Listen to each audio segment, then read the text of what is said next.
Setiap kamu ingat apa yang mereka lakukan kamu, ampuni mereka lagi.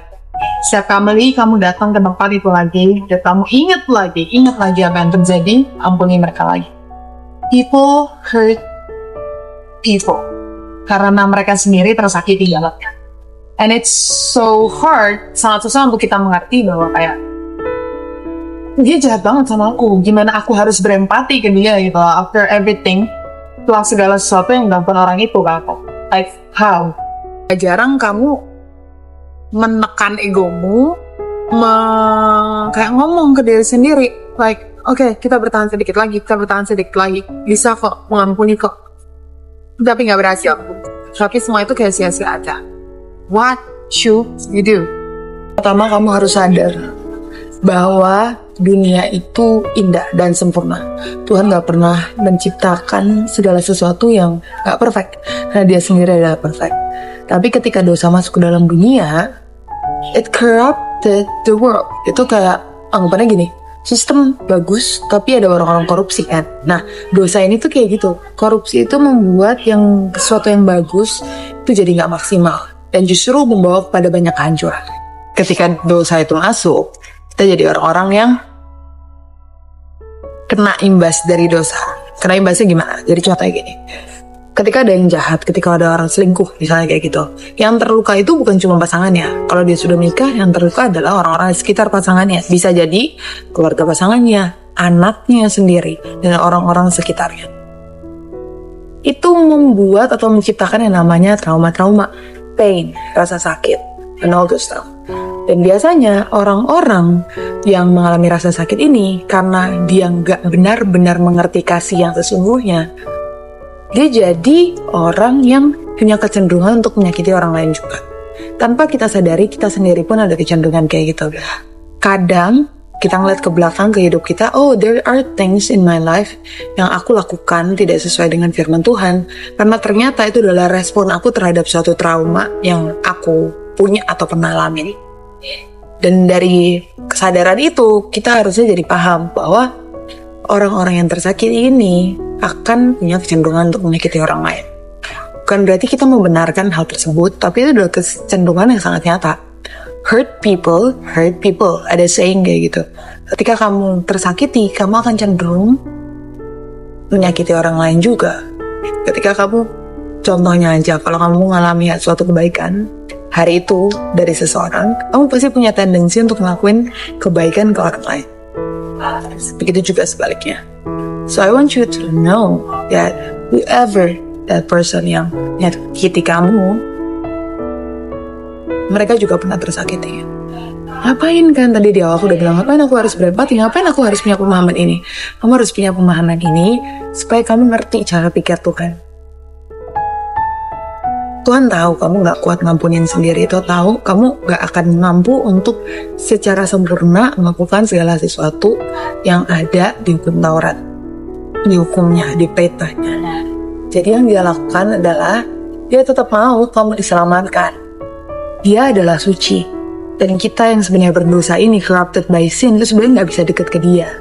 Tapi saking cintanya dia sama kita, dia mengorbankan anaknya yang tunggal untuk mati di kayu salib, supaya dosa kita, kesakitan kita dibawa ke salib itu, diangkat semua sama Yesus, sampai akhirnya dia bilang, it is finished, it is done, sudah selesai.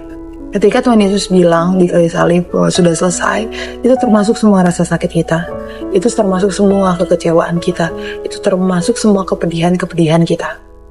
Dan Tuhan membuat cara supaya hubungan kita sama dia bisa nyatu walaupun kita berdosa. Karena dosa kita sudah diangkat sama Tuhan Yesus, sudah ditebus, sudah dibayar lunas, sudah dimenangkan. Dan ini berlaku bukan cuma buat orang-orang baik. Tuhan bilang sendiri, Yesus bilang sendiri, aku gak datang buat orang-orang sembuh. Dokter ada untuk orang-orang yang sakit. Kita lah orang-orang yang sakit itu. Tapi karena cintanya, karena kasihnya, dia tuh loh bisa hidup enak di surga. Tapi dia datang ke dunia untuk menyelamatkan kita. Itu adalah bentuk cinta yang agape, yang utuh, yang Tuhan mau ajarin ke kita, untuk kita beri juga ke orang lain. Jadi kalau kamu disakiti, ingat, Tuhan itu mati di kayu salib buat kamu.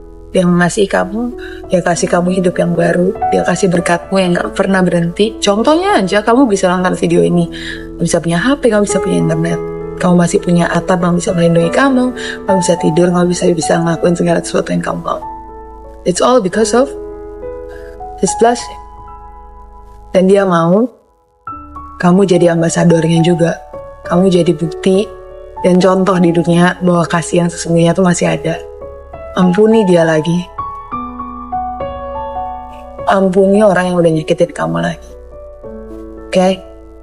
Karena Tuhan sendiri mati buat orang itu juga, bukan cuma buat kamu.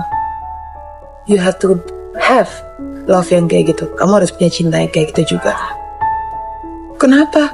Mending aku membenci orang ini aja, dia udah jahat banget sama aku misalnya sangat tersakiti oleh dia, hal-hal yang dia lakukan tuh di luar pikiran, nalar manusia, aku bisa kayak gitu.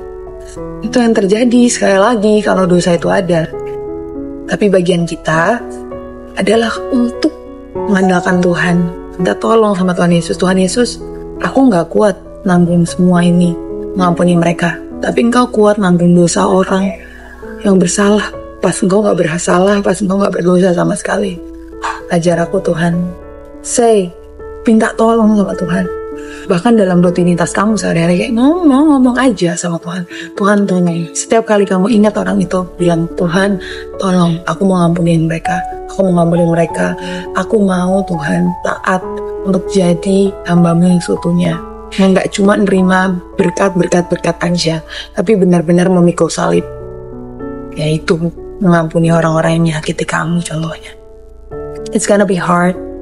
Itu bakal susah. Dan bukan waktunya sekejap gitu aja langsung bisa. Keselamatan kita terima memang sekejap. Lewat Tuhan Yesus dan pengorbanan di kayu salib.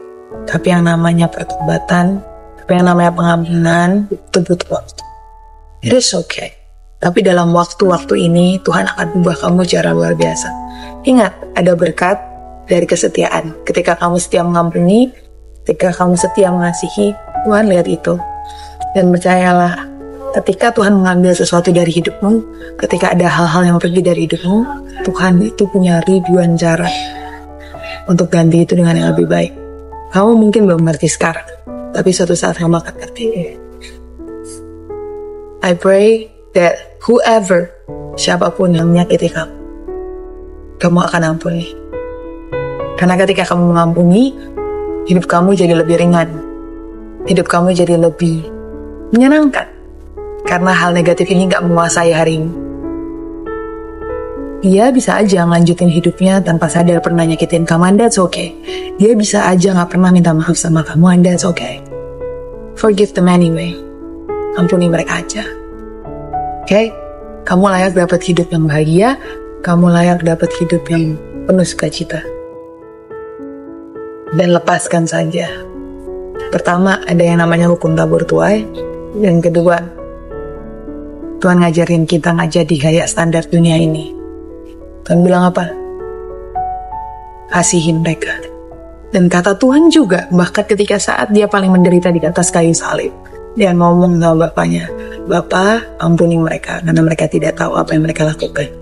God love you. Jesus love you. More than you could ever dream of. So, forgive them. Be a blessing.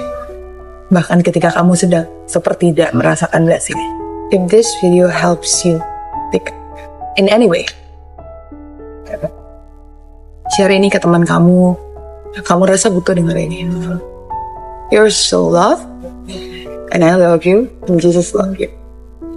I'm so grateful that you are a part of this. Aku sangat bersyukur kamu adalah bagian dari keluarga ini. Tuhan sayang banget sama kamu. And dia punya rencana yang besar buat kamu. Cari dia terus, karena dia akan tunjukkan rencana itu. Kamu akan lihat mukjizat-mukjizat terjadi. Laut-laut terbelah. Dan gunung-gunung berpindah. Kalau kamu jalannya sama Tuhan Yesus. God bless you.